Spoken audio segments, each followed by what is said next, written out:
அனைவருக்கும் வணக்கம். இது பிஎஸ் இன் கிச்சன் யூடியூப் சேனல். இப்போ நம்ம பார்க்குறோம் இந்த சாம்பார் ஐயர் வீட்டு கமகமன்னு மணக்கக்கூடிய சின்ன வெங்காயம் முருங்கைக்காய் சாம்பார் எப்படி செம்ம டேஸ்ட்டாக செய்கிறது அப்படிங்கிறத நம்ம இன்னைக்கு பார்க்குறோம். அதுக்கு முன்னாடி நம்ம சேனலுக்கு சப்ஸ்கிரைப் பண்ணலைன்னா இப்போவே சப்ஸ்கிரைப் பண்ணிக்காங்க. இப்போது நாம் இந்த கமகம சாம்பார் எப்படி செய்கிறது அப்படிங்கிறத பார்க்கலாம்.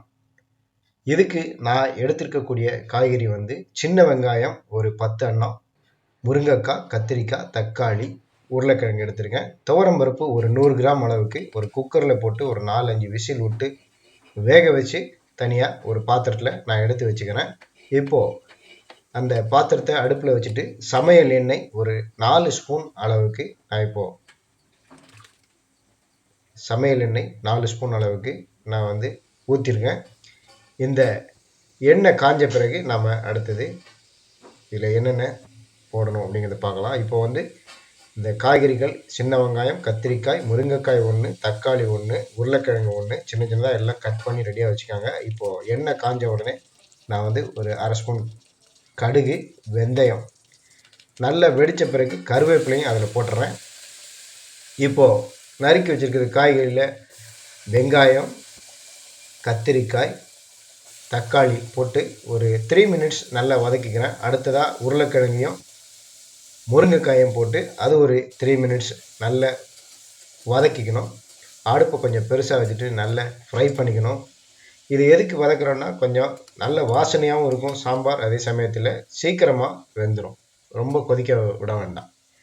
லைட்டாக நம்ம வதக்கிட்டோம் அப்படின்னோன்னா சீக்கிரமாக இந்த சாம்பார் சாப்பிட்றதுக்கு தயாராகிடும்.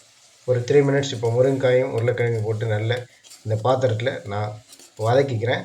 இப்போது ஏற்கனவே பருப்பு வேக வச்சு துவரம்பருப்பு வேக வச்சு தனியாக எடுத்து வச்சுருக்கேன்.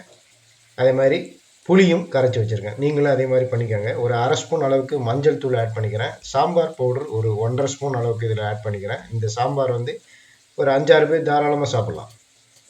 உப்பு தேவையான அளவு ஆட் பண்ணிக்கிறேன். நான் 1 ஸ்பூன் கல் உப்பு ஆட் பண்ணிக்கிறேன். உங்களுக்கு எவ்வளோ தேவையோ அந்த அளவுக்கு உப்பு சேர்த்துக்கோங்க. இப்போது இந்த உப்பு, சாம்பார் தூள், மஞ்சள் தூள் 3 ஆட் பண்ணியாச்சு. நல்ல அதை மிக்ஸ் பண்ணிக்கிறோம். நல்ல கிளறி விட்டுட்டு கொஞ்சமாக தண்ணி ஊற்றி ஒரு 2 நிமிஷம் கொதிக்க விடுங்க. கொஞ்சமாக இப்போ நான் தண்ணி ஊற்றிக்கிறேன். ஒரு 2 மினிட்ஸ் கொதிக்க வைக்கிறேன். அது நல்ல கொஞ்சம் கொதித்த பிறகு நம்ம நல்லா மசிச்சு வச்சுருக்கக்கூடிய வேக வச்சு மசிச்சு வச்சுருக்கக்கூடிய அந்த துவரம் பருப்பையும் இதில் நான் இப்போ ஆட் பண்ணுறேன். அடுத்ததாக புளியையும் இதில் நான் கொட்டிடுறேன். கரைச்சி வச்சிருக்கிற புளி தண்ணீரையும் இதில் கொட்டிட்டு ஒரு 10 நிமிஷம் இதை நல்லா கொதிக்க வைக்கணும். இந்த பாத்திரம் காணாதனால இந்த பாத்திரம் காணாதனால ஈஸியாக வேகிறதுக்கு நான் வேற ஒரு பாத்திரத்தில் இந்த சாம்பாரை ஷிஃப்ட் பண்ணிடுறேன். ஒரு வானிலையில் நான் ஷிஃப்ட் பண்ணிடுறேன். இது அடுப்பை பெருசாக வச்சுட்டு ஒரு 5 மினிட்ஸ் நல்ல ஒரு தட்டு போட்டு மூடிட்டு கொதிக்க வச்சுட்டு அதுக்கப்புறம் இறக்கிட்டோம் அப்படின்னா இந்த சாம்பார் சாப்பிட்றதுக்கு தயாராகிடும். கடைசியில் பார்த்தீங்கன்னா கொத்தமல்லி இலை அதை மேலோட்டமாக சின்ன சின்னதாக கிள்ளி அதில் தூவி விட்டோம் அப்படின்னா இந்த சாம்பார் நல்ல கமகமானு மணக்கும், செம்ம டேஸ்ட்டாகவும் இருக்கும். கடைசியாக பெருங்காயத்தூள் கொஞ்சம் அதில் தூவி விட்டு நல்லா கிளறி விட்டிங்கன்னா இந்த சாம்பார் சாப்பிட்றதுக்கு தயார்.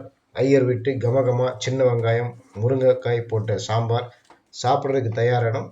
இதே மாதிரி நீங்களும் செய்து பாருங்கள். சுட சுட சாத்தில் நல்ல நெய்யை விட்டு ஒரு ஸ்பூன் அளவுக்கு நெய்யை ஊற்றிட்டு இந்த சாம்பாரையும் ஊற்றி அப்பளம் தொட்டுக்கின்னு சாப்பிட்டோம் அப்படின்னா செம்ம டேஸ்ட்டாக இருக்கும். இது சாதத்துக்கு மட்டும் இல்லை, எல்லா ரைஸுக்கும் இது சூட்டாக இருக்கும்.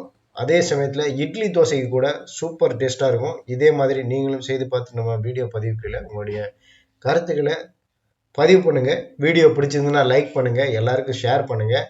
மறக்காமல் நம்ம பிஎஸ் இன் கிச்சன் யூடியூப் சேனலுக்கு சப்ஸ்கிரைப் பண்ணுங்கள். மீண்டும் அடுத்த ஒரு சமையல் வீடியோ பதிவில் சந்திக்கிறேன். இது பிஎஸ் இன் கிச்சன்.